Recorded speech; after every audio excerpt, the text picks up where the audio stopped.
mentioned when we die that we, we take something with us, and one of the Beatles songs is the love you take equals the love that you make. What is it? They weren't terribly well known for their mathematics, so. What exactly is it that we take and bring back? Well, I mean, the Buddhist thinking on it is that although there's no self, there's a kind of a continuum, like water in a river, so to speak. And although the water is always changing, if you grab a bucket of water at any specific point, that water has a particular composition. And the Buddhists think of your being as having three sheaths, three dimensions, if you will. On a very deep level, it's the pure nature, which goes lifetime to lifetime, and the clear light mind, and the most subtle level of energy, Shintu Trome Lung. And on top of that, there's kind of the more long-term instincts gathered and placed on the continuum over the passage of time and lifetimes. And on top of that, the more recent.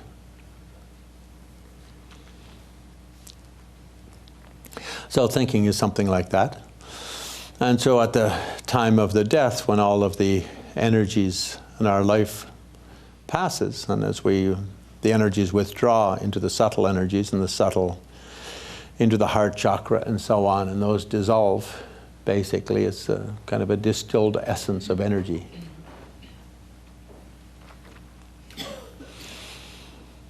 And in the Buddhist Abhidharma, as well as in Tibetan Bardo literature that's based on that, then when we leave the body, we carry with us kind of karmic energies combined with memories of this lifetime. Everything boils down to memories. And as we go into the Bardo, we emerge with a Bardo body similar to the body in appearance to the body of this life. Just like in dreams, we usually dream of ourselves looking like we look now. We don't usually dream of how we looked other forms. And halfway through the Bardo, it slowly starts to change as we start to unwind towards the next lifetime. And slowly the appearance of what we will become in that next life becomes what we see in the Bardo dream, if you will. It's something like that kind of an idea.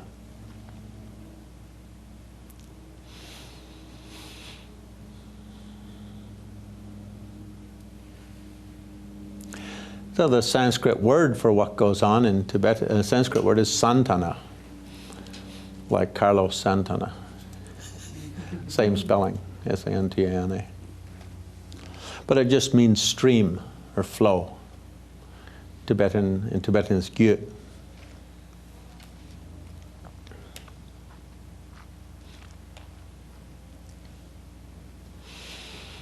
And that stream or flow having those three dimensions, if you will.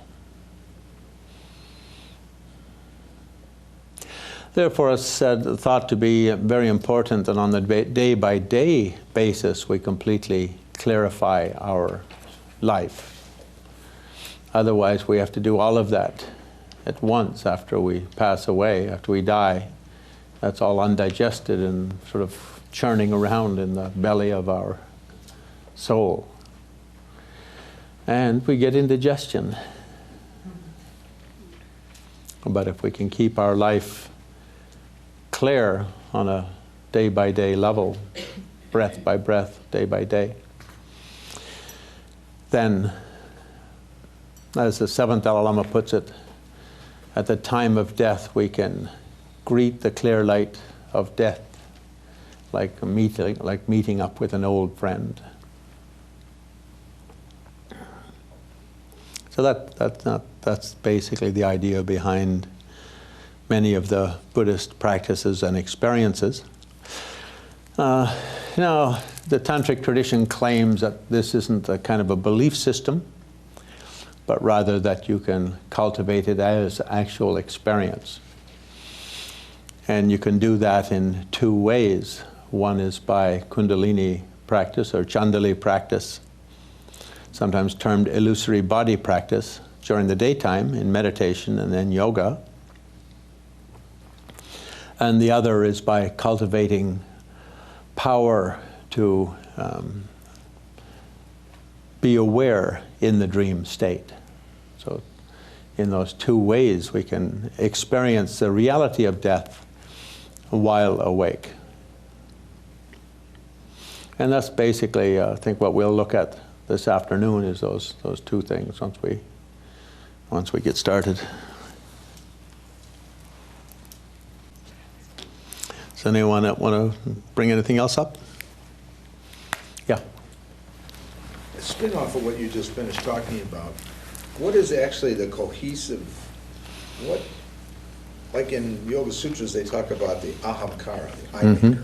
Mm-hmm. So what is the remaining, so if we let go of a sense of who we are as a body being, transition, that stream, what holds it to any particular quote, entity, or since there's no soul in Buddhism. So what is there, even in saying that we have a anything as opposed to a nothing, a sunyata, what is it holds us to those? Well, is that just the karma? Is that the all right. essence of karma? We can only say no soul if we translate soul in a particular way. I mean, it is a problem in translation, what we use for what. So I often use the word soul, and the Dalai Lama also often uses the word soul in Buddhism, just because a lot of the early translations took non-self to mean non-soul. It's not that clear, even in Christian philosophy, what they mean by soul. So when we say not something, it's not necessarily referring to something that the Christians are using in a positive sense. So what is there is something called santana.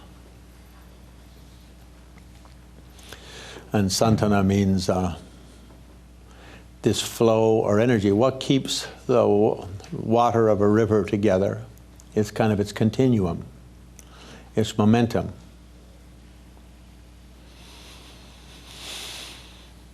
So at the time a drop of water goes from the river to the ocean and becomes part of the vast ocean, then until it's in the ocean as part of a little unit that's in motion, but in the ocean it becomes part of the vast ocean. So I guess you could say what keeps it together until that time is the sense of self that arises from the elements of the continuity of experience. Like, why is this little hair on my body think it's part of Glenn? I mean, when I shave it off, is it going, Glenn, goodbye, Glenn? You know, or when we go pee-pee, is the pee-pee going down, say, Glenn, goodbye, I'm going to miss you. Is that, you know, what keeps anything together? It's the momentum of its continuity. And in this sense, that momentum being the official definition of it in Buddhist dialectics is the sense of self arising from the 4 or 5 parts of parts or facets of being. So even though that thing isn't separate, it has a sense of separateness. Like, I think I'm a banker and therefore I have a sense of me, the banker. Or I think I'm a musician, so I have a sense of me, the musician, and so on and so forth. And me, the banker, or me, the musician, is a very small part of what I really am. So Jeffrey Hopkins, in one of his earlier writings, tried to take it the other way. Instead of emptiness as nothingness, emptiness as everythingness. What does the soul become? It becomes not this, not that, but rather becomes everything. So when the drop of water hits the ocean, what happens? The Tibetan expression is Tamshikembe Yeshe, omniscient wisdom. Because now the mind identifies with everything equally, all things become part of self, or are included in the sense of self. Perhaps that would be literally means omniscient awareness, awareness which incorporates everything, something like that. So until enlightenment, we're this or we're that. In enlightenment, we become everything. Something along those lines. So the loss of separation. The evaporation of the illusion of duality. Yeah.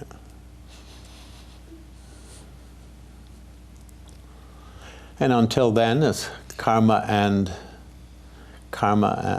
meaning here momentum, the momentum of what it is thrown together in the bucket at one time, one moment. Combined with identification with that. Me the banker, me the this, me the that.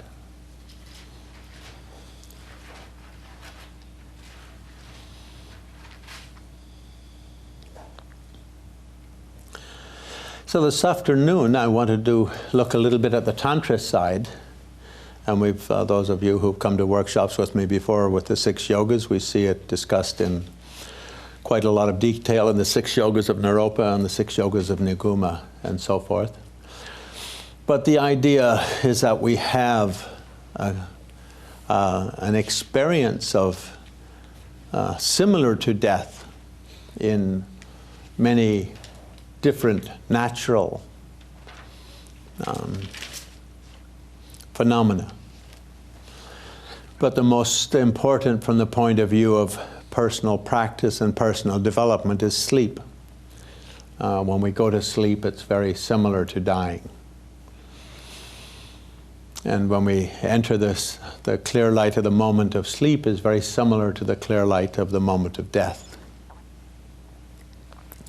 And when we come out of the clear light of the moment of going to sleep, or we come out with a dream body in the same way, after death, when we come out of the moment of death, clear light of the moment of death, we come out with a bardo body.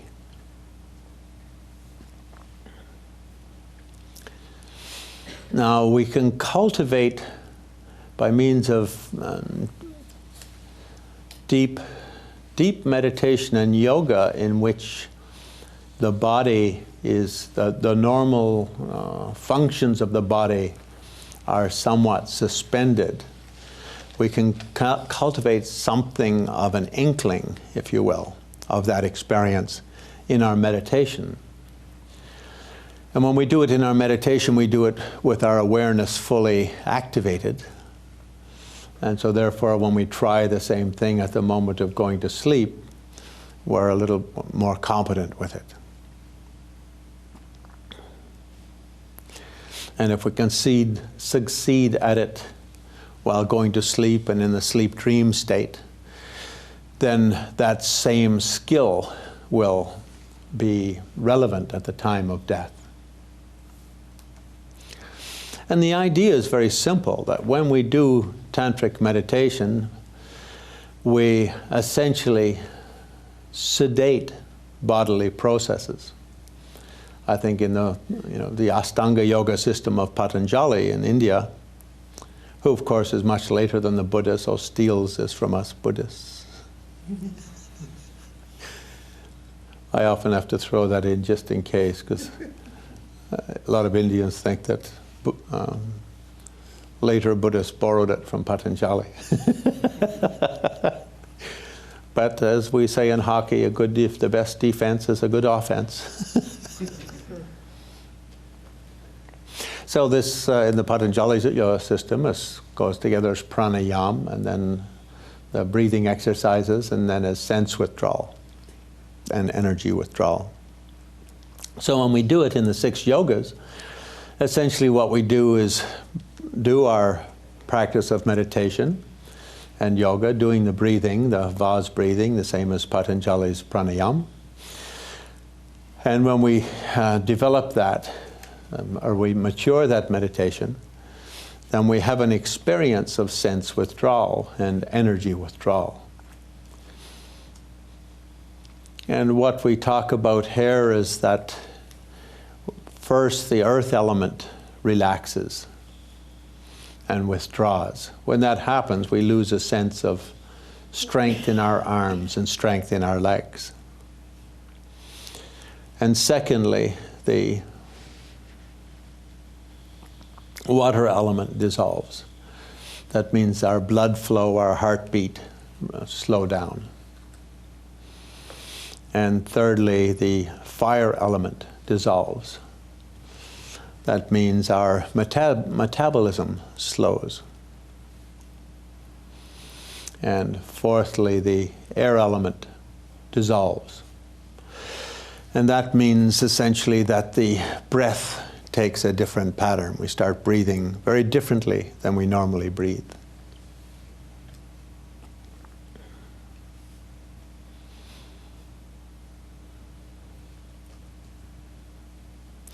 And after those elements have dissolved, then the sort of aggressive or male energies of the body relax or withdraw. And here the idea is that our body is made from 50% from materials inherited from our male ancestors and 50% from materials inherited from our female ancestors. So when the male energies withdraw, all of our kind of aggressive instincts relax. And the way it's explained in Tantra literatures, there's kind of a flash of white light, like moonlight.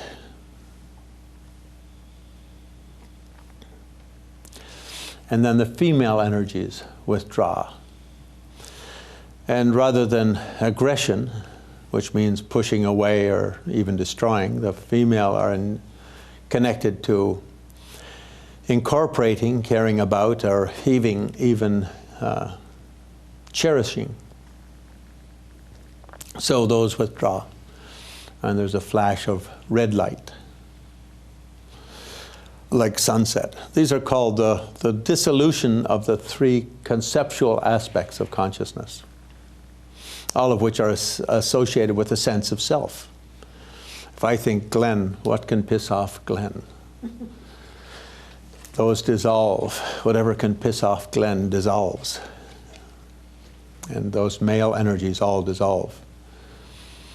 And then for the female energies, what does Glenn like or attach to or depend upon for his sense of self? What things that Glenn likes or is addicted to or needs that he depends on for a sense of self. And those dissolve. And thirdly, is kind of the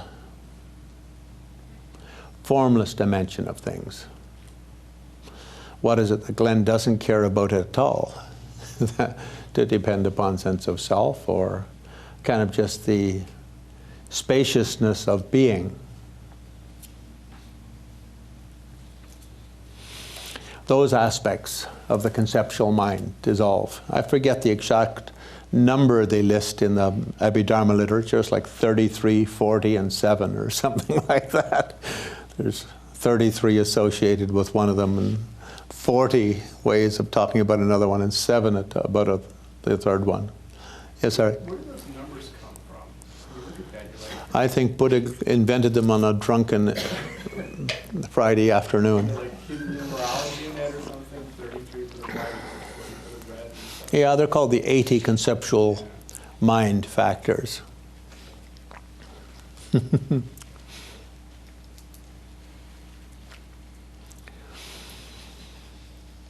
Would the third one be associated with the lack of kara, with black? And then, yeah, when the ones associated with so-called space, or sort of male-female imbalance, neither male nor female, nothing male nor female. Sort of one's, I don't know, unique quality of one's being. one's gender-free quality. That one essentially there ends up. Those dissolve. And when those dissolve, it's said that we have a sense of passing out or faint, because most people can't identify with being without having a sense of self. So when you lose the sense of all of the 80 conceptual mind factors, you kind of have a sense of just infinity. But until one's meditations are deeper, that sense of infinity is inaccessible to the conscious mind. In other words, we can't be aware of something and aware of nothing. We need an object to have awareness. So we need something we're feeling aggressive about or something we're feeling attached to be conscious, to have a sense of being. So in the Tantric Yogas, we aim during the day to induce that state of elemental withdrawal. The language goes something like that. And by doing it as a daily practice, when we go to sleep at night, we're supposed to lie down, and as we lie down, we should try to notice how we're going to sleep. Like first, we notice when we get to the stage that lifting the arms and legs are hard. Like you try to lift your arms and legs, it's like, oh boy, they're heavy. Now, the indication is at that point, one's earth energies have dissolved to that level.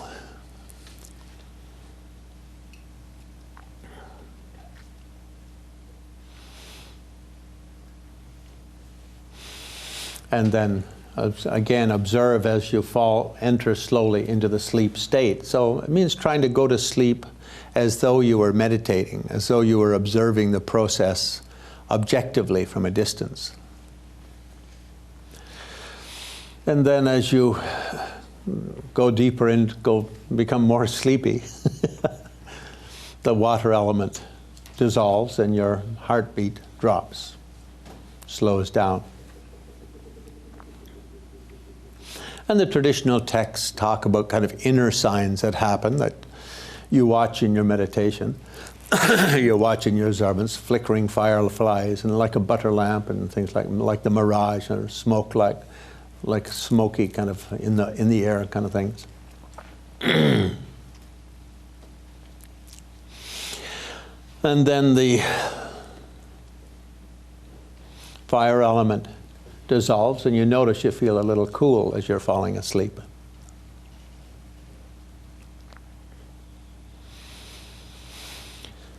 And then the air element dissolves, and at that time you go and fall asleep. And then as those three levels of conceptual mind dissolve, there's that experience of the white moon-like, milk-like light and the red sunset-like, sun-like light. And then the flash or falling into darkness. And the flash of the clear light of sleep. And just how we had it during the day in tantric meditation, now we have it naturally at night. But by combining our meditation with the natural process, it's much more clear and much more powerful.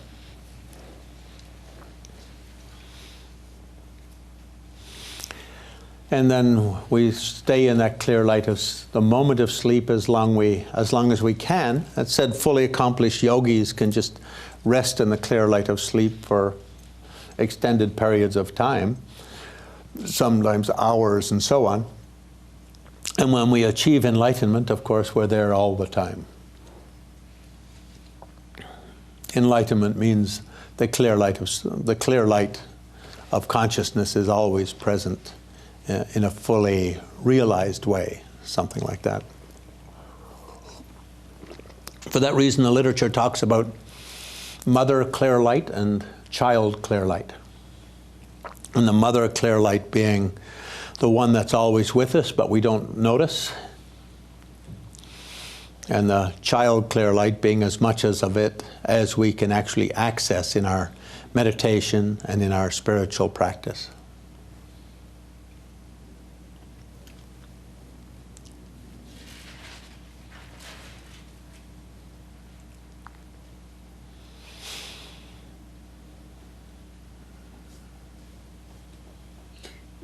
You said the clear light of consciousness is always present in a what kind of way?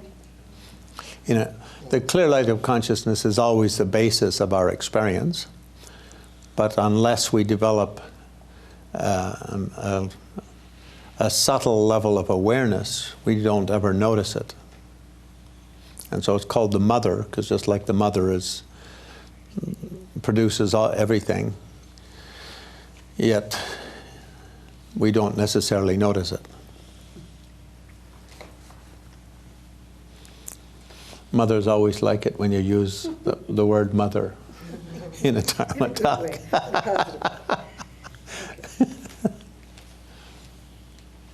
And then when we go into the sleep state, it's just like going into the bardo. When you come out of the clear light of the moment of sleep, the elements start to reconstruct themselves in reverse, exactly in reverse to what had happened coming into them. Coming into them, the most coarse dissolved into the more subtle, into the more subtle, into the more subtle, into the more subtle. And coming out of them, we go from the most subtle, the clear light, into the dark swoon, and then into the radiant redness as our things I care about sense of self arise. And then the moonlight, things I don't like and that irritate me, arise. And that stimulates the air element, which stimulates the fire element, which stimulates the water element, which stimulates the earth element. And plung, we see ourselves in a dream with a dream body. And the dream body having all the qualities of a waking body with many extras thrown in. And similarly, at the time of death, that same thing happens in reverse. Clear light of the moment of sleep, a moment of death, until we come out of that with a bardo body. So during the daytime practice in Tantra, the emphasis is on how to become familiar with that process, so that when we do it in sleep, we can go to sleep and in the sleep state have a completely present awareness that is fully present in each moment of the sleep and of the dream. Each moment of the sleep and dream is said to be very powerful for meditation, in that it's said that meditating for a day in dream state is equivalent to 100 years in waking state. Also, the dream body has many extraordinary qualities like clairvoyance and ability to fly and walk through matter and walk on water and all of these qualities. And so we can use that dream body to accomplish many extraordinary spiritual qualities. Most important from point of view of death and dying, or dying and death as the Dalai Lama likes to put it, is that by going to sleep every day like that, we meditate on our own death and passing and become familiar with the dream body and the dream state, the dream terrain. And that's the best way to become familiar with the after-death state and the after-death terrain. Now, if we achieve enlightenment in this lifetime, by means of our practice, of course we fully experience that before we die, and so therefore, like the seventh Dalai Lama put it, then when the moment you die and the clear light of death arises, it's like throwing your arms around an old friend who's coming to your house for a visit. There's no lack of familiarity. If we can do the daytime practice perfectly, then it said we can experience the death state equal to actual dying. So then it's not a matter of believing death is like this, or this happens after death, or whatever happens. Or the mystery is unveiled. The quality of that experience, or the nature of that experience, is fully realized or fully perceived. But it's quite difficult to accomplish it merely in the waking state through the tantric yogas, and therefore the time of sleep and dream is considered to be especially valuable for it.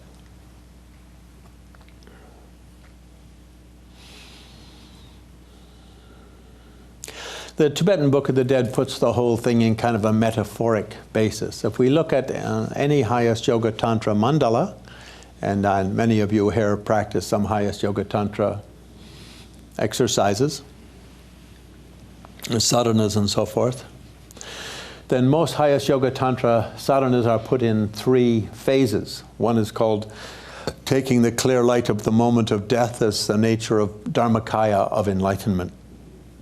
And secondly is taking the bardo that follows death as the sambhogakaya of enlightenment. And thirdly is taking the arising as a deity in the mandala as the nirmanakaya of enlightenment. So reality body, beatific body, and emanation body. So the daily practice of every sadhana in highest yoga tantra has those 3 phases. It's really talking about how we can go to sleep at night into the clear light, how our dream body can become, we can see the beatific element of enlightenment in it, and how arising out of sleep is like a rebirth. Again, it's often said that for that reason, every time you do your tantric sadhana, you get the merit of a complete lifetime, and that doing it 4 times a day becomes like 4 lifetimes. Because 4 times in your daily cycle, you go into clear light, you go into sambhogakaya, bardo, and you go into nirmanakaya, rebirth. So highest yoga tantra, if we look at the Bardo Tudal, the Tibetan Book of the Dead, which is kind of a classic in Western literature now. I think it's become more popular in Tibet from the time it was published in English translation than it ever was in the 500-year history that it existed in Tibet. I think in its 500-year history in Tibet, it was not really a well-known book. But after it was published in the West, and every Westerner going to a Tibetan Lama would say, "Hey, what about the Bardo Tudal, the Tibetan book?" And what? And then he sort of looked into it. Oh, yes. So it sort of brought a second life to a 500-year-old classic. So now every Tibetan Lama knows what is the Bardo Tudal. Otherwise, in the olden days, basically every school has their own kind of book called Bardo Ngutra, which means welcome to the Bardo. Ngutra means like introduction or pointing out, but it has a sense of welcome. And so the Tibetan Book of the Dead, as translated, is one book in one school, and within that school there's many different traditions, and it's one of the traditions within that one school. So the idea here is in our daily practice, we do the generation stage sadhana, where we meditate on going into clear light, coming out as a bardo, but seeing the bardo body as a sambhogakaya of a Buddha, and then coming out of that as the fully accomplished deity, being the nirmanakaya aspect of a Buddha. And in a way, that's rehearsing our own going to sleep, dreaming, and getting up in the morning. It's also rehearsing our own death and intermediate state and rebirth. If we do it properly, and we combine it with the completion stage, where we do it with the breathing exercises and the elemental dissolutions, and at the time of sleep we learn to recognize those elemental transformations, then it becomes, it's known in Tibetan as a Zogrim practice, becomes a complete practice. The Bardo Tudal being a mandala, then it puts all of these processes of the dissolutions, coarse into subtle, into more subtle, into most subtle, and so forth. And then coming out of the most subtle into slightly more coarse, slightly more coarse, slightly more coarse. It puts it in terms of a particular Tibetan mandala, being the Shitro, the mandala of 100 peaceful and wrathful deities. So it's just talking about the peaceful, really talking about how when the female quality, the going through the activation of those conceptual mindsets associated with the female or caring side of being, how they're activated. And the wrathful, when the male, how they are activated. And so rather than do them in a kind of a general way, they become symbolized by that particular part of the sadhana, the particular part of the mandala. If instead of that you practice a different tantra like a Guhya Samaja or Chakrasamvara, Yamantaka, Hevajra, then the deities are all different and the mandala looks different, but the same meaning is there, the same symbolism is there. That is to say, everything to do with solidity, everything to do with fluidity, everything to do with the temperate or passion side of things, everything to do with motility, and everything to do with the sense of self as an aggressive side and as incorporating side and as a kind of a universal side. How these all rise and fall within our experience.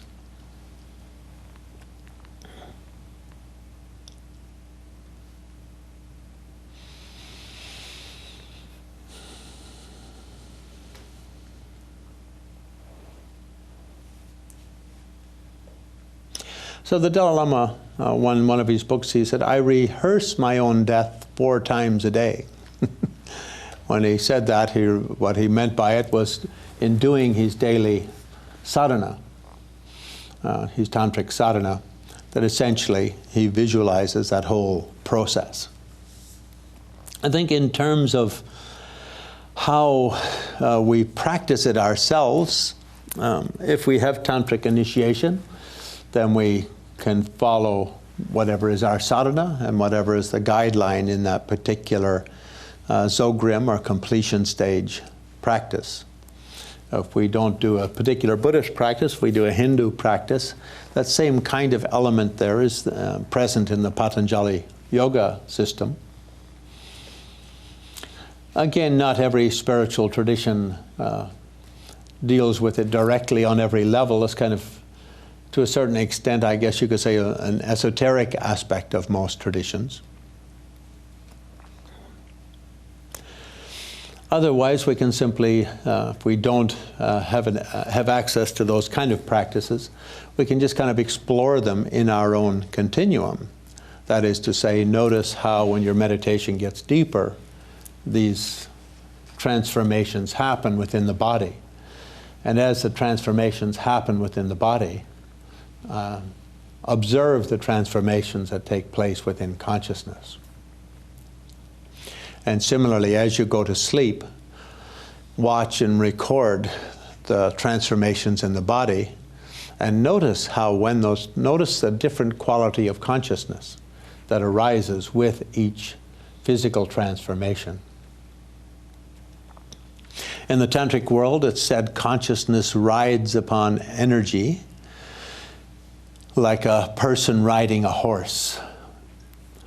And I think often in the West, people go to sleep, they just throw themselves down on the bed and crash out. And that's kind of the be-all and end-all of sleeping. And if they can't go to sleep, then turn on the telly and put on something very boring and fall asleep. Or take a pill, or something like that. But in the tantric idea, our sleep is our very special little window into deeper experience. And is also a window into the other world of human dimension, if you will.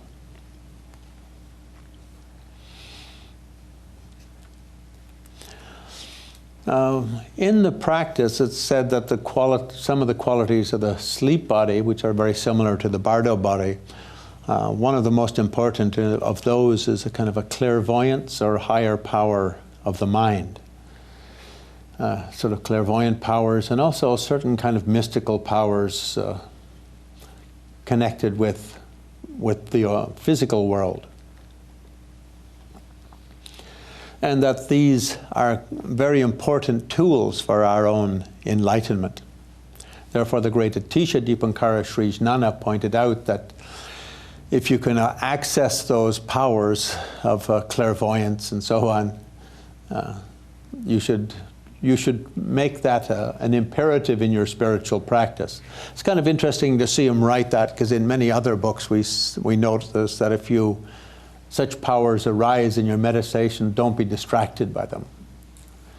But a difference between ordinary Buddhism, or Sutra Buddhism, and Tantric Buddhism is that in Tantric Buddhism we want to cultivate everything we can get and use that, because it's a way of, it's an extension of Mahayana Buddhism, the vow to be of benefit to all living beings. And therefore it's said, the more clairvoyant you are, the more beneficial you are. I often like to point out that I think in the West we kind of think of clairvoyance as something very extraordinary. But actually the Tibetan word for it, ngu she, just means like clarified awareness. Clarified awareness. Of course, clairvoyant in a way is just also has a sense of like clarified seeing. And the idea is that something that all living beings have to some extent. But because in most people it's just kind of a flittering quality that comes and goes, then we don't get much access to it or much practical use of it. But we see with mothers and children very often, if a child has a problem, even if the mother's like hundreds of miles away, and even if the kid's like 60 and she's like 85 or something, the mother still has some kind of feeling for that. Very often. Or you'll think about phoning someone and then you'll get a phone call from that phone, from that person. So in this way, in Buddhism we think of clairvoyance as a very normal thing for people. But it's something that by means of yoga in particular, the yogas that are linked to the training in death and dying, it's a quality of those yogas that we can access or stabilize those factors. And by having them, Atisha says in his book, and this is kind of again, having it for one day is like meditating without them for 100 years, he says in his Lam Dun book.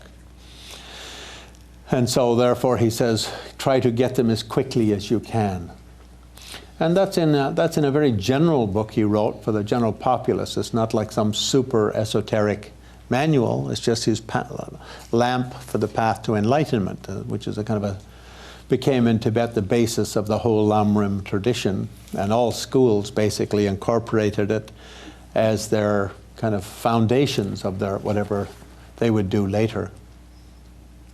So in that way, the training in death and dying is also said to be a kind of a way of cultivating or activating our natural higher sense or more subtle sense of things.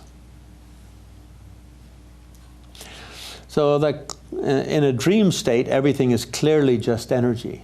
So we don't actually get distracted by the physical side of things so much. I mean, we think they're physical, but they are more obviously just energy than they are when we're awake.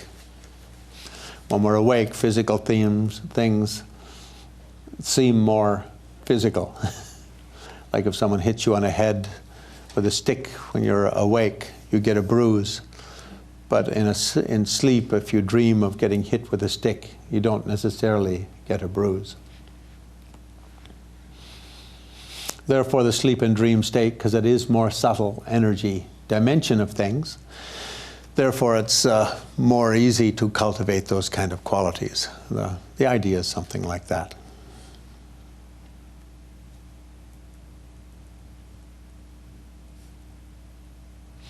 So the teaching on death, dying, impermanence is said to be the first teaching Buddha ever gave, because after his enlightenment, when he wandered for 7 weeks, and then he gave his first teaching, it was on the 4 reality factors, commonly referred to as the Four Noble Truths. Perhaps we should call them the Four Ignoble Truths. Truth of suffering and the truth of cause of suffering and so on. And the truth of suffering being that the nature of an unenlightened life is that everything dies. And when we are unenlightened, we're attached to everything, and therefore it's painful. So we buy a house, and then the house starts falling apart around us, and it's a headache. And then we have a family, and some get run over by trucks, and others fall out of airplanes, and others get shot in wars in faraway places, and others die if we outlive them all. There has to be one last person standing in that family. And by the time you come to the end of your life, you've watched everyone else die, if you're still alive, or they've watched you die. And if your wisdom is not above identification with this or that, therefore all those things cause grief and cause pain. So the first teaching was on the teaching on the Four Ignoble Truths. And throughout his life, Buddha taught it again and again, that we should always meditate on the transference and flow and transformation of things. And then it said Buddha's last teaching was death and impermanence, because by dying himself and doing it as a teaching, 3 months before he died, he called all of his students and sent messages to all his students and said, I'll be passing away in Kusinagar in 3 months from now, so anyone who wants to be there, come and we'll all meet there. And he did, and gave his last teaching, the Nirvana Sutra it's called, or the Sutra of the Great Passing Away. And dying in a sort of conscious and beautiful way in front of everyone, without no fuss and no unhappiness or no indignities, showed the greatness of enlightenment, even at the last moment, the moment of death.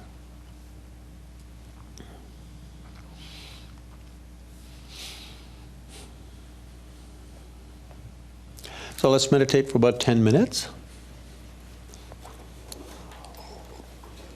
Because we all had a big lunch, we can meditate on falling asleep.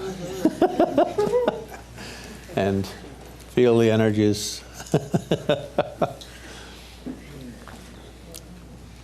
The other day with his friend, I was watching The Curse of the Jade Scorpion, the Woody Allen for hypnosis. I'll hypnotize you all.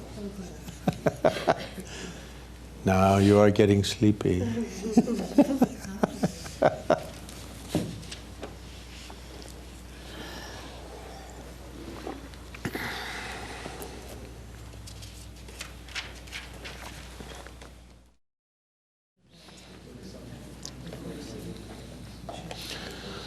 So you were asking, what about the Book of Liberation through Hearing? Yes. Yeah. Why the emphasis on hearing?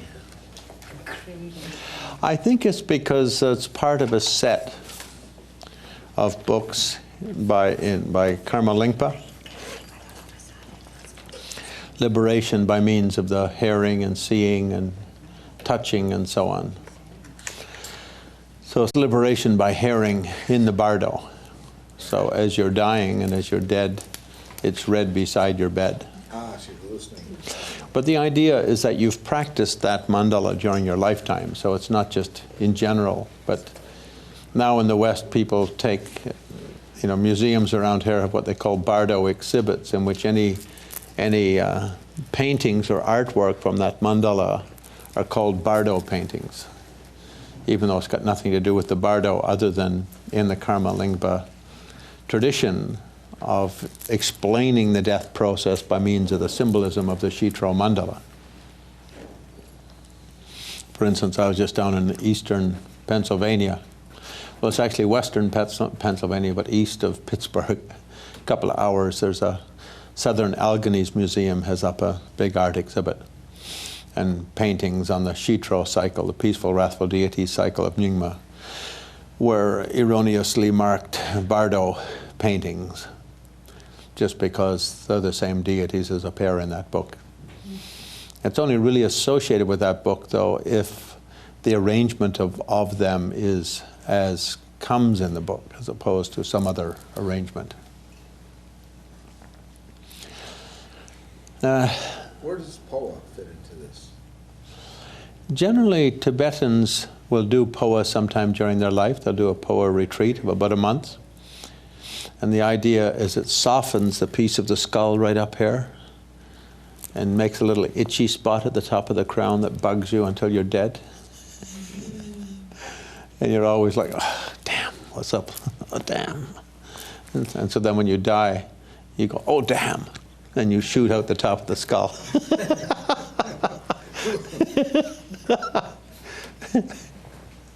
You know, they've got a funny way of explaining. When you do it, you throw the consciousness up and down the body like this until you make the part of the skull a little soft, and a blister forms from the energy activity. And then they take a little herb, little flower, and they push the stem in to the blister. And you walk around with this flower sticking out of your head for a few days. I think that would be a good way to create world peace. Make everyone put a little flower sticking out the top of their head, and as long as your flower is there, you get perks. And if the flower comes off, death sentence. Everyone would take very good care of their flower and would be non-violent, so as not to disturb or lose their flower. Do you agree with that? Is that why the Buddha held up a flower when they asked about the nature of reality? Well, not according to the official story, but you never know. There could have been that hidden meaning. No, the official story with that is just that the flower most perfectly illustrates the ultimate nature of reality and the conventional nature of reality. Conventionally, a flower is very beautiful, a lotus, but it grows up out of muck and mud. And the lotus pools are always like at the bottom of hills like that, and every animal that shits and pisses and all the dead dogs and chickens and insects all wash into that pool. So it's basically all just, you know, excrement and urine and dead bodies. And coming up out of that comes the lotus, a very beautiful stainless thing. So on the conventional level of reality, it's how we can take Chicago and become a Buddha, a beautiful Buddha. Or New York, or Beijing, or Tibet, or anywhere. Because everywhere we go, we're always stepping on a piece of land where probably a few million beings have died over the past million years. There's not a single spot on the earth that we're not stepping on the bones and dust of a million dead beings. But somehow, walking on top of all that death, we can come up like the lotus, beautiful and free and enlightened. So the meaning is something like that on the conventional level. And on the deeper level, the lotus appears separate from all things, but it's made from water from the earth, and earth from the water because it's mud, and sunlight and starlight and wind blowing in from all over the planet. So it seems separate from all things, but in fact has no separate nature. So both conventionally and in the ultimate sense, it illustrates the two levels of truth in a very direct, immediate way. Looks very solid, but like if you step on a lotus, it just squiggles. In fact, if you sneeze on a lotus, the petals fall off. But yet the lotus looks, the leaves look even more firm and solid than, I don't know, many kinds of firm, solid flowers. But just sneezing on it, then the leaves fall off.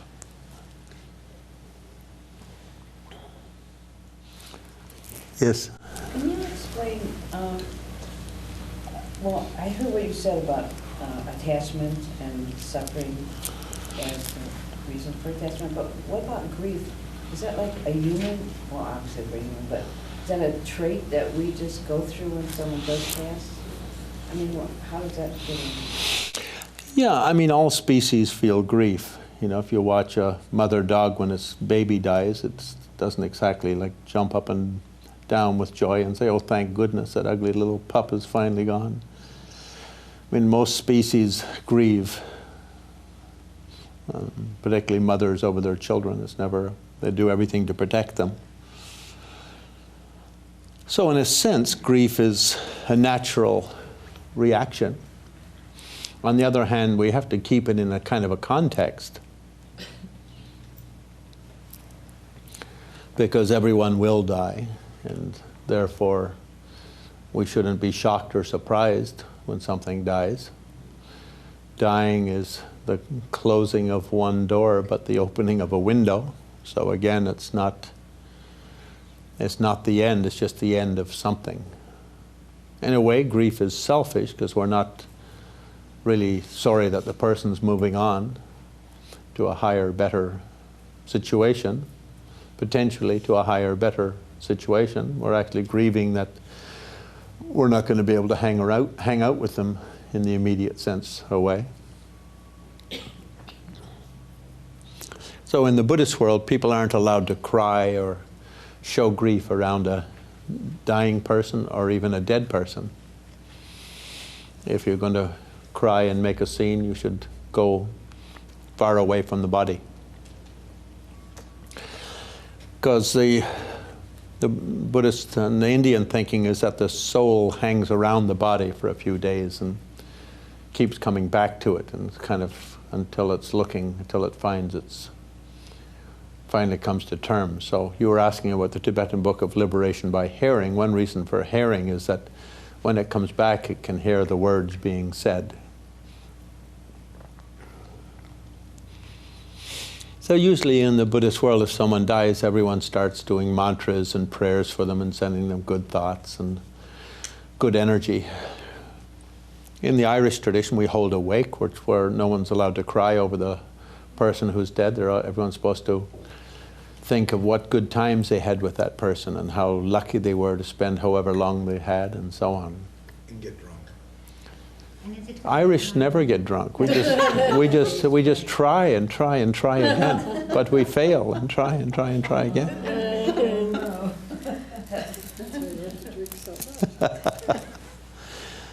Yeah, so I think, naturally, if a parent loses a child, that's a terrible, terrible grief, because it's kind of unnatural to the instinct. I mean, it's more common for old people to die than young people. So it's a terrible feeling for the parents, and it's a very deep cellular instinct. So even if you're a very high meditator, you'll still feel it, because especially the mother will feel it much more than the father, because it's part of her own body. So it's almost like an amputation of an extra limb kind of thing. But on the other hand, if one is a spiritual practitioner, one has to rise above raw animal instinct. At the same time, we sometimes get an instinct like we'd really like to kill someone. It rises once a year in most human beings, like, oh, I'm so mad I could just kill her. If I had a shotgun right now, and we were both on deserted islands, and I had a way of getting off, and no one would ever knew I was here and did it, I would. But we have to rise above that instinct and not do it. And in the same way, not express it in that completeness. I mean, we may thump the person on the nose or something like that and call it a day. But with someone dying in the same way, we will naturally feel grief. When your parents die, your brother or sister dies, a very dear friend dies, one of your mates, wives, girlfriends, ex-wives, ex-girlfriends. Naturally, your instinct will push you towards great, great grief. But as a spiritual person, you have a kind of responsibility to sort of observe what is instinctual and what is kind of a more conscious processing. And the reality is that all beings will die, and death is the end of everything for everyone. And it's not always a bad thing. It's only bad in a particular context. I mean, naturally, we don't want to lose our friends. We don't want to lose our parents. We don't want to lose our kids. We don't even want to lose our exes. It's always nice to have them around, to have someone to grumble about. But when that does happen and we have that instinctual grief kicks in, then I think in the Mahamudra tradition we would look at the flow of energy and the flow of consciousness and try to notice the sort of the radiance, which is the consciousness, and the flow of energy, which is the experience of the emotion, and to balance those two in a certain way, and to turn the grief towards compassion and love and caring, to think of the person and send them thoughts of love and thoughts of caring. Often when people die in the Tibetan and Asian Buddhist traditions, they have monks come to the house and do long chantings of rituals and prayers and stuff like that, and it's a way of, I think, again, channeling that energy. But one can oneself do many mantras. Many people, when their teachers die, or their for students, for a teacher, when their students die, naturally it's a great loss. And they do many mantras together as a kind of a wish that they'll connect again in future lives and continue kind of enlightenment unfoldments.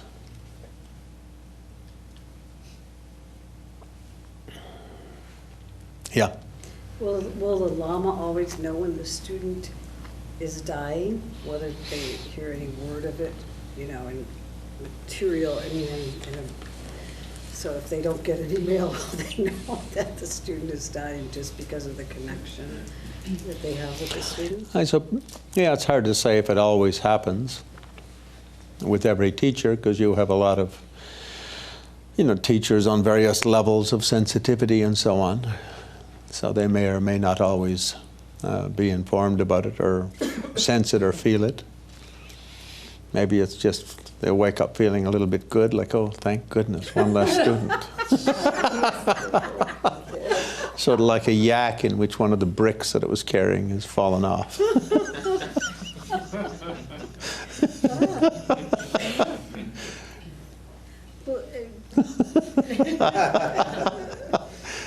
So maybe for that reason, it's good to have several teachers. So Yeah. two men. That way they all get a little bit of relief. Okay, so when we die and we are entering the bardo and we don't know what to do, in spite of the teachings, can we scream Lama Glenn and will show up and help? Yeah, that would definitely work. That's a money-back guarantee. I'll tell you a joke.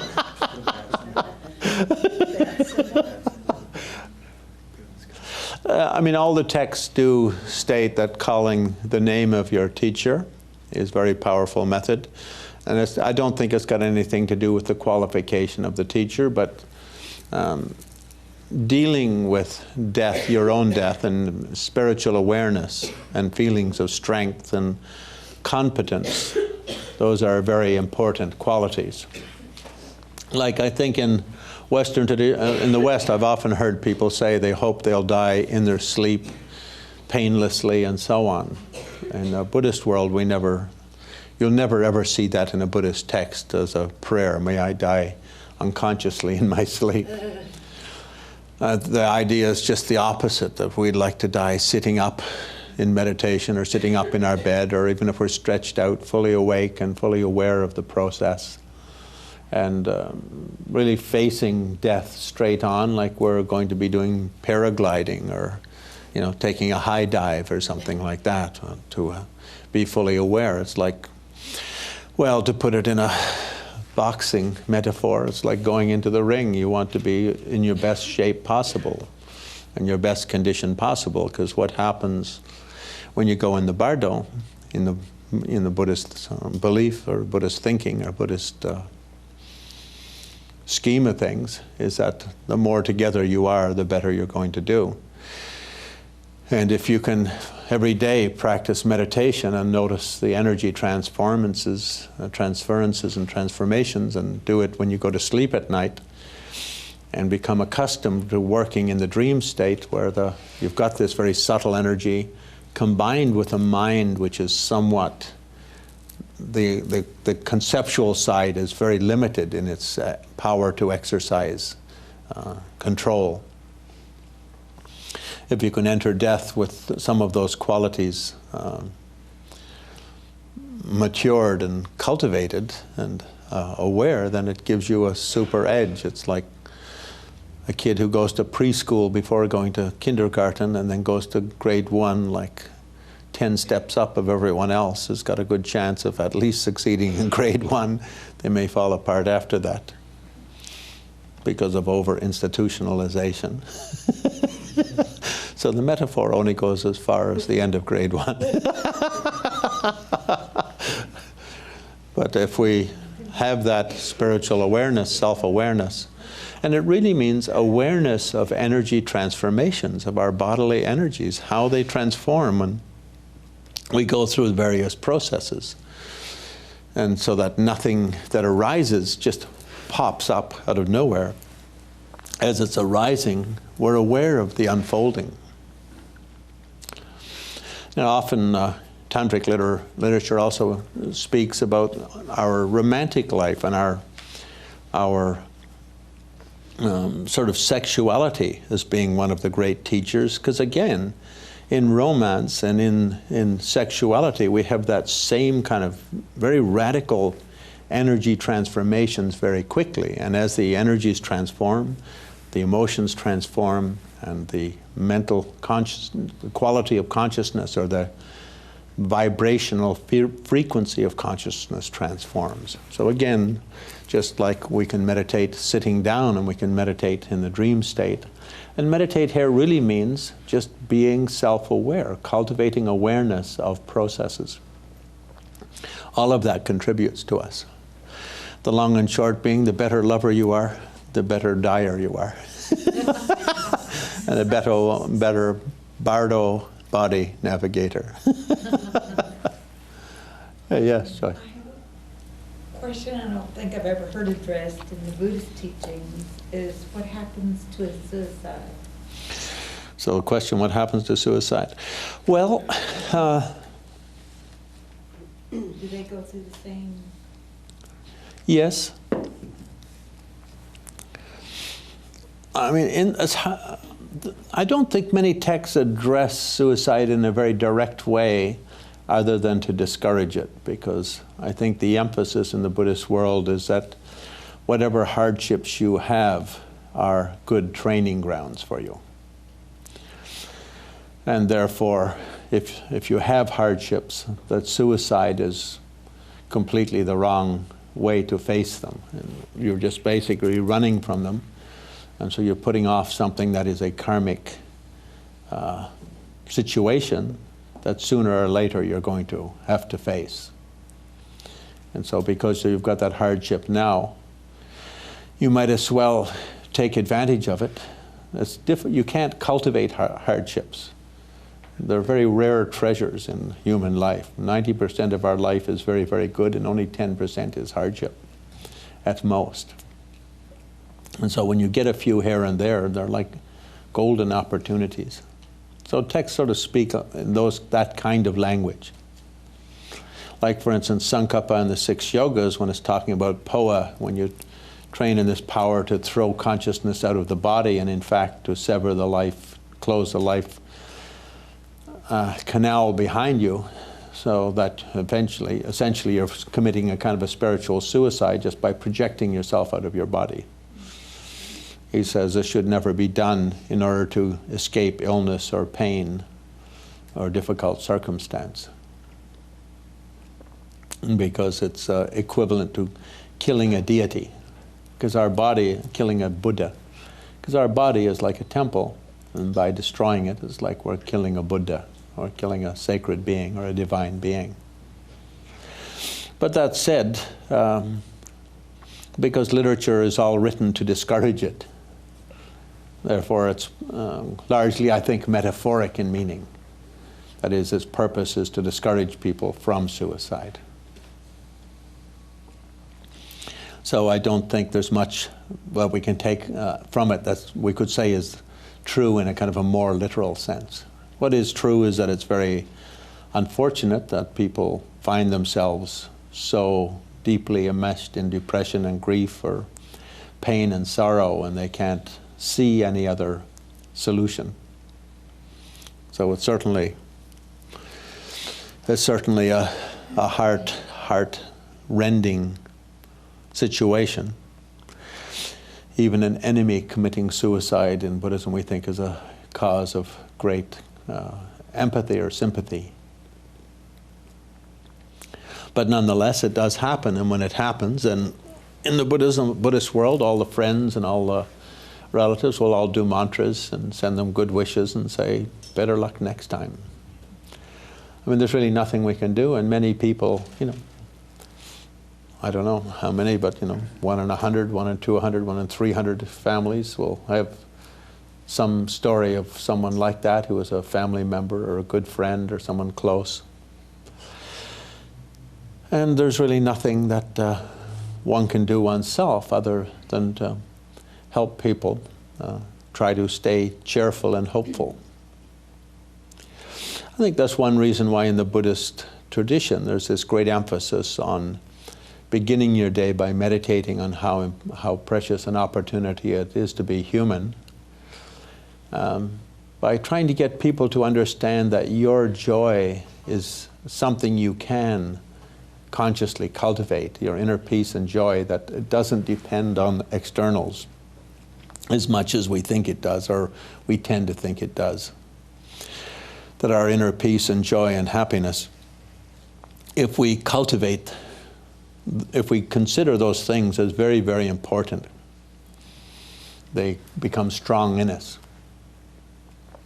And the idea that most emotions are habits, being angersome is a habit, and if you just stop allowing yourself to become angersome, your body mechanism that triggers anger becomes less triggered, and you produce less angersome chemicals. And if you allow yourself to become angersome more than you become, your body becomes habituated to releasing that kind of poisonous energy in your body, or poisonous chemistry. I think on a very deep level, those kind of instincts have that kind of, instinctual behavior has a purpose. I mean, we become angersome or fearful when there's some great traumatic event and we need a super burst of energy, and the adrenaline's throwing, and the pancreas and so on. We get a whole infusion of body chemistry to give us a fight or flight super surge of energy. So it has a purposeful foundation. But unfortunately, when it's taken outside the arena of its purposefulness, and it's just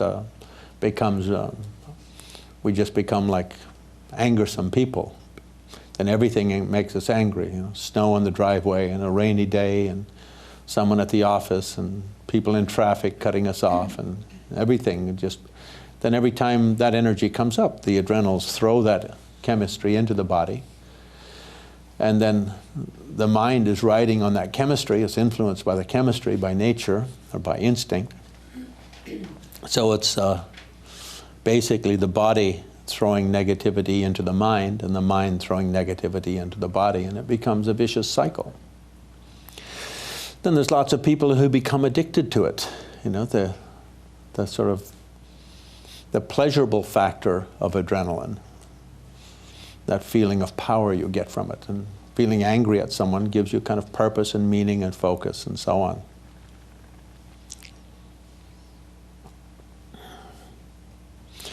So in the Enlightenment tradition, we think that to cut those cycles, and to always remind yourself, actually, I own my mind, I own my thoughts, I own my feelings. Someone else may own the building I live in, and they may own the streets I drive on, and they may own the schools I go to or went to or will go to. The one thing I own is my own mind, my own emotions, my own spirit, my own soul. And it's the one thing that no one can touch if I don't give it to them, if I don't surrender that power to them.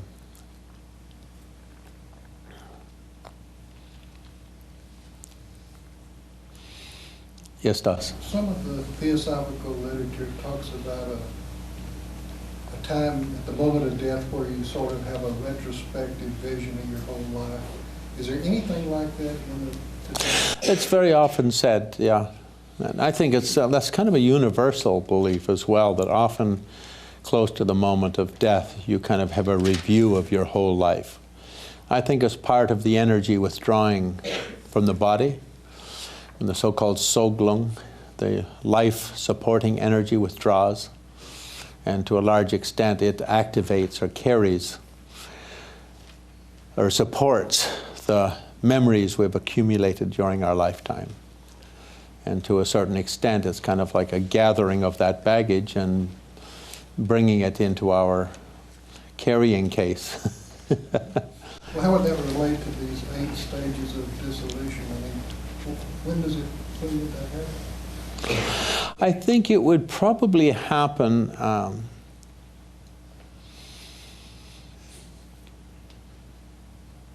probably when the one they call the air energy withdrawing, because that's air here means lung, so it would be something, one of those kind of processes, one of those phases of processing. Yes. In the book you talked about being able to go from one life immediately into another and bypass Bardo. For those people who don't bypass Bardo, is there a length of time that you stay in Bardo? Well, you know, this number 7 times 7 comes up in all the Indian literature and Abhidharma literature and Buddhist literature. And they take them as days, but in reality they're these 7 things, the 4 elements and the 3 conceptual mind states. So it's actually 7 phases. But because we don't know how long a phase is measuring, there's no real measuring stick, there's no like Bardo clock. Therefore they're kind of put as human days for human purposes. So we think of them in that kind of a way, but, and I think you'll find some literalists who may think they actually mean human days. But there's nothing in the esoteric literature to support that. And in fact, anyone can come out of the Bardo at any time. It's said people who are very positive or negative, or very negative, Bardo will just last a few moments or a few hours, and they'll immediately link. But it's people who haven't digested their life much and are kind of waffling, the waffle fence sitter types. They can't figure out, do I wear a white hat or do I wear a black hat? And so their karmas are very mixed. So those people, when they get in the Bardo, sorting out their energies takes a long time. But people who did a lot of meditation, a lot of spiritual practice, or people who just put most of their life into thinking about doing good works, that'll still be a strong quality. So it'll be a strong driving force. So Buddhist literature talks like that. And for others, then you can go through, and if you don't get it in the first 7 days, you die. Your Bardo body dies, and you're reborn with another Bardo body, which is a little different. A little less like your vision of your body of this life. It starts to lose some of the features of the body of this life, and slowly starts to acquire some more features of where you're going towards.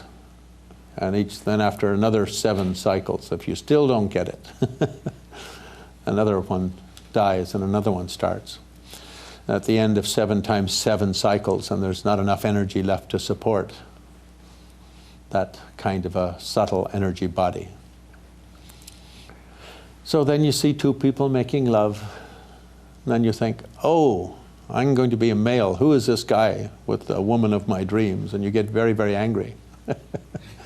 And the anger kills you. Or if you're destined to become a woman, then you look at the guy and think, wow, what a great guy. Who is that wench? And the anger overwhelms you and kills your Bardo body. The literature says like that. For that reason, in tantric practice, we see ourselves as wrathful and lustful deities, because these 2 instincts, to kill and to make love, are the 2 deepest driving instincts of the human psyche. not only of humans, but of all living beings. Therefore, Tantra is often said to be a fast path because we utilize those two forces which in ordinary spirituality we kind of try to avoid. Like Sutra Buddhism, we say, don't be violent, be patient, and that sort of control your sexual energies to a kind of a moderate level, middle way level. But in Tantra, the sexual energies are used in a very direct way in the visualizations of the male-female deities, as well as in other ways, and as is the instinct to violence. Although you're not allowed to go punching people up. You can just see yourself punching them up. Something like that. Yes? Question about, I'm curious about cremation and what effect that has on the entity dying. If Right. it's done too soon, and what is that time frame? What is the best length of time to wait? And Tibetans always, and Buddhists always think 3 days. They like to keep the body for 3 days without anyone touching it. No formaldehyde and that sort of stuff for 3 days. But it's not really legal in the West. It's a state-by-state thing. And so you're stuck with having to do whatever the state regulates, basically, unless you get special permission in some way. Some countries are more open towards it. I used to be on the board of advisors of an organization in England called the Dying Institute. I think they changed their name to like the Natural Death Movement or something like that. But basically trying to get people permission to die in very natural ways, and also to be buried in natural ways. And I think, with the increase of human population, it's obviously been necessary to regulate a little bit more. In America, people were sort of forced to regulate, I think, because it's a country of immigrants, and you had all of these different traditions. And so some of them were, okay with the others, and others were okay with some, but not others, and so on. And so I think a lot more regulation happened over here than, say, happened in Europe. So over here, many states, for instance, you have to remove the body from the house within a few hours of the passing, and it has to be formaldehyded within certain hours, or frozen and stuff like that. So I think, Buddhists wouldn't be too happy with that, but on the other hand, if you're unfortunate enough to die in such a land with such barbaric practices, what were you doing there in the first place?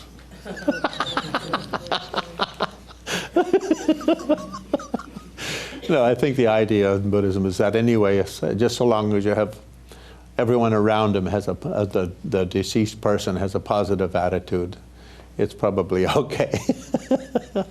Yes. Yeah, there are green, they call it green, of course, it's a popular green burials, green burials, I think it's green burial, but they won't do anything to the body.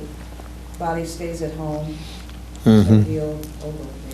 Yeah, again, it is a state-by-state situation, so there's no federal jurisdiction. And I'm sure states like Montana and probably Texas, I bet are a lot more liberal than, say, states like Ohio, Pennsylvania.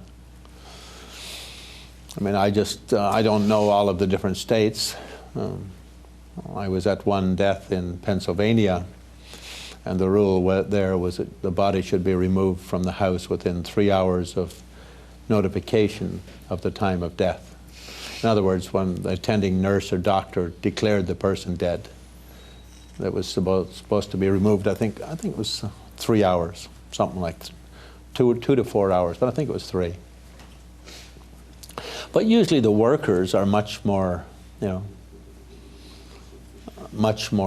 sympathetic and flexible. I mean, they kind of see the rule as a... So in this case, when the nurse came, she said, well, the best I can do is sit here for 2 hours and give an extra 2 hours. And then I'll have to, within 2 hours, do it. Otherwise, the police could say, why didn't you call the nurse if he was dying? And it could become a legal issue. But she said, because I know everyone in the family well, and then I can wait 2 hours, but if the body gets down at the morgue like stinking to high heaven, there could be complaints that it wasn't done quickly enough, and so I can't risk more than that. But I mean, she was a very, very kind person and very considerate. Similarly, I was at the death, I sort of helped with the death of a mother of a friend in California once.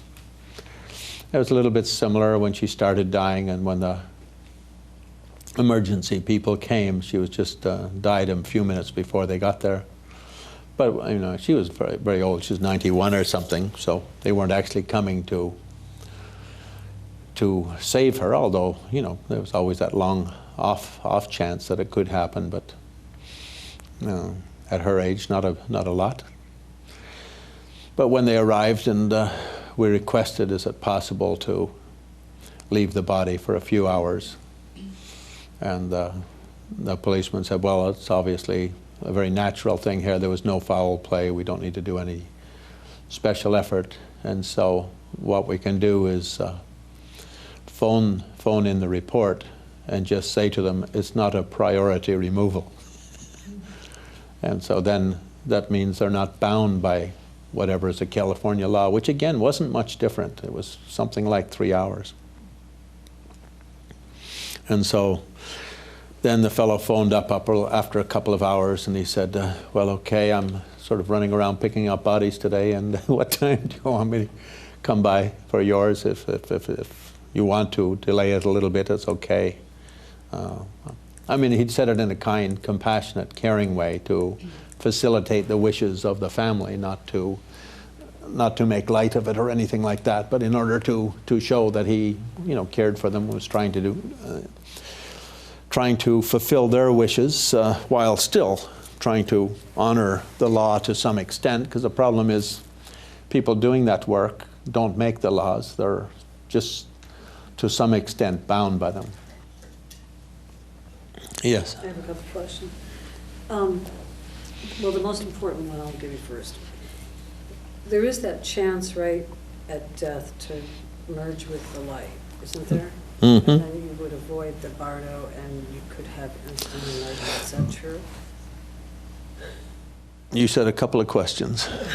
Well, that's one of the questions. And then the other part of that component would be, and then is doing meditation and just developing a clear light consciousness the best way to make that happen? Mm-hmm.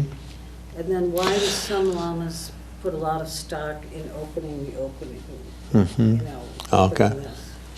So tying it into the POA question, as I mentioned earlier, many people will do this practice where you sort of prepare the death, the optimal death passage. And the belief in the tantric literature is if you leave through the Brahma aperture, then that's the maximally positive exit. Sort of like, coming into a movie theater. If you come in through the door right near your seat, it's a lot easier than coming in by some remote door where you've got to walk around a lot, something like that. They actually think too that whatever aperture you leave through, it's a different kind of energy. And so some energies are more clear and some are more confused and so on. So leaving by the Brahma aperture is very important in terms of having maximum conscious awareness at the time of entering the bardo. So they cultivate that practice and do a retreat on it, and then if you die early, because nobody knows when they're going to die, so if it's tomorrow or next week or next month, you've sort of got that going for you as a kind of a plan B. Now plan A is to achieve enlightenment in this lifetime, but if you don't do that, instead of becoming great like a Glenn Mullin, you just become like a, I don't know, Al Gore. then at the time, but even in his case, he didn't even do the POA training, so he doesn't even have plan B. So then he's only got plan C, which is rely on his good karma. In his case, the clear light yoga at the time of death, we train in that during the daytime by cultivating clear light awareness. And then when we achieve or generate clear light awareness in meditation, when the mind moves from that clear light awareness, that's a little bit like moving into a dream in sleep, or it's a little bit like generating a bardo body after death. And so then we pull back from that movement of the mind in clear light awareness when meditating, and pull back to clear light itself. In dream yoga, we generate the dream, and when the dream arises, we go to sleep in the clear light of the moment of sleep, and the dream arises after the energies move. We try to still the energies in dream and move back to clear light of sleep, clear light consciousness. If we can be effective of that, then at the time of death, if even by then we haven't achieved enlightenment, or as the seventh Dalai Lama puts it in a poem, if you're as stupid as a goat and at the time of death still haven't become a Buddha, then you can apply that practice.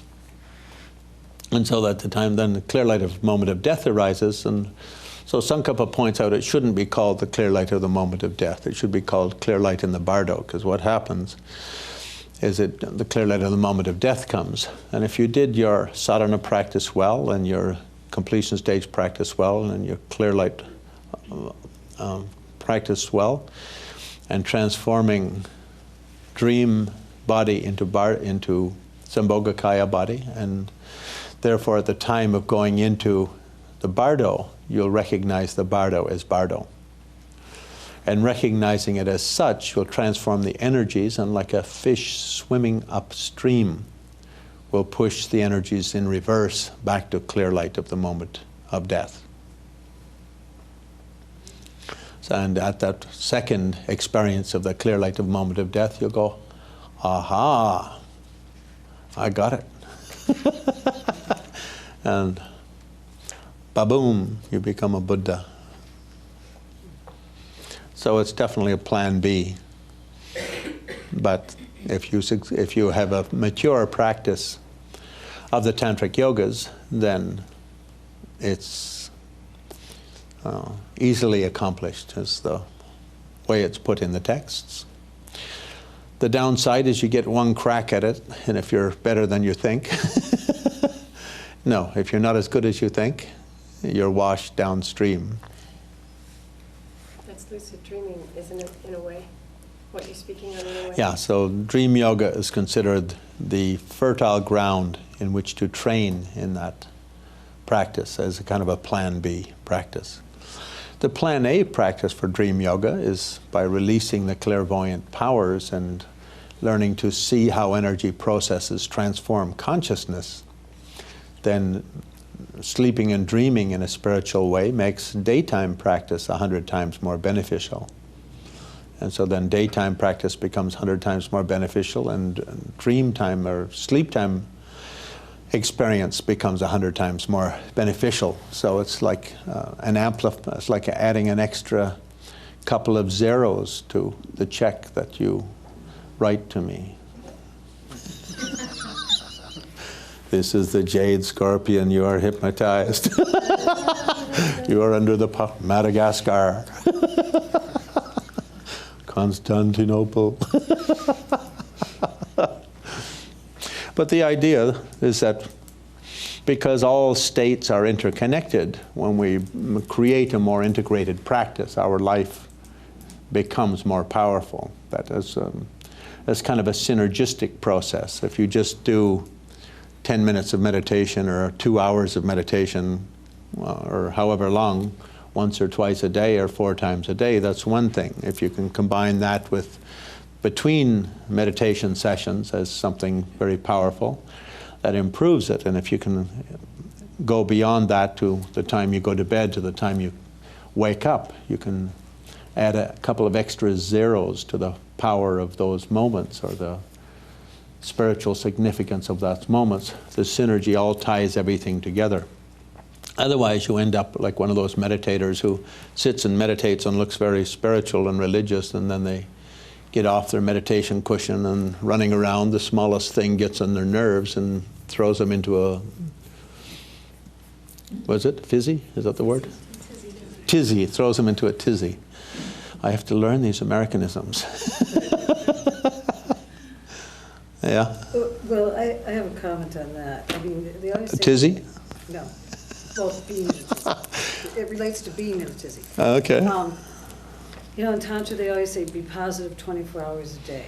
Mm-hmm. Then I was reading something in the second Dalai Lama book, Mm-hmm. and what he said was, learn to transcend negativity, to transform negativity, Mm-hmm. which I think is, for me, a more effective way of thinking about it. Mm-hmm. Who translated that book? Great translation, great translation.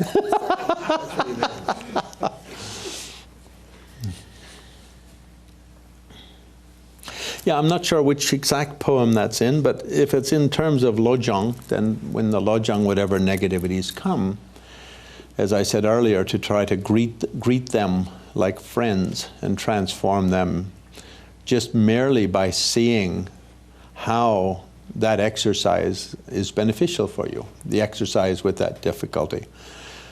Otherwise, in the tantric sense, it just means if you feel anger, rather than objectify the anger, in other words, look at the object which is making you angry, you try to feel the energy of the anger and just rest or lean into that energy. And within the energy of anger, there's a radiance. All energy has a radiance, just like fire has light. And so you try to lean into the anger, feel the radiance of the anger, and it becomes mirror-like wisdom. The sort of linguistic kind of goes like that. And with all, so in Tantra, transforming negativities has that sense. In Sutra, well, with Tibetans, it'll be connected with lojong, and therefore it means whatever negativities there means difficulties and negative experiences or difficult experiences. So in Sutra, the word's usually like kien yen, which means something like bad circumstances. Yeah, I mean, I think it's a really important distinction for a practitioner, a lay practitioner, because we're constantly, possibly, some of us, finding ourselves in, you know, having negative manifestations of consciousness every so often. And so, you know, if you don't... I don't know what you're talking about. Yeah, right. It must be something that happens only to non-Irish people. Yes. But you know, because if you look at it the other way, be positive 24 hours a day, then you always have to be somewhere, there's a shadow in your mind saying, I can't, I don't measure up, that's not happening. Whereas if you look at it this way, you're way more focused in the moment. Yeah, but when you say be positive 24 hours a day, it doesn't actually mean you will be positive 24 hours a day. It means that whatever arises, you try to rest relaxedly and lucidly within that. I mean, we don't have any control over what goes on around us, and the first moment of anything, the instinct can be very violent. But on the other hand, as a spiritual, I mean, the only two ways we practice, as I've said many times, and as is said in all the Buddhist texts, Trempa Tung Sheshen, through mindfulness of the method and awareness of what's actually happening. Unless we can put what's actually happening together with the effective method, then we lose it. We're not doing anything. We're just basically a pawn to the game of that arises. And living in the age of the five darkness, the Kali Yuga, where there's greed and anger and violence and kind of a lot of negativity everywhere in the world. We're always going to be encountering it.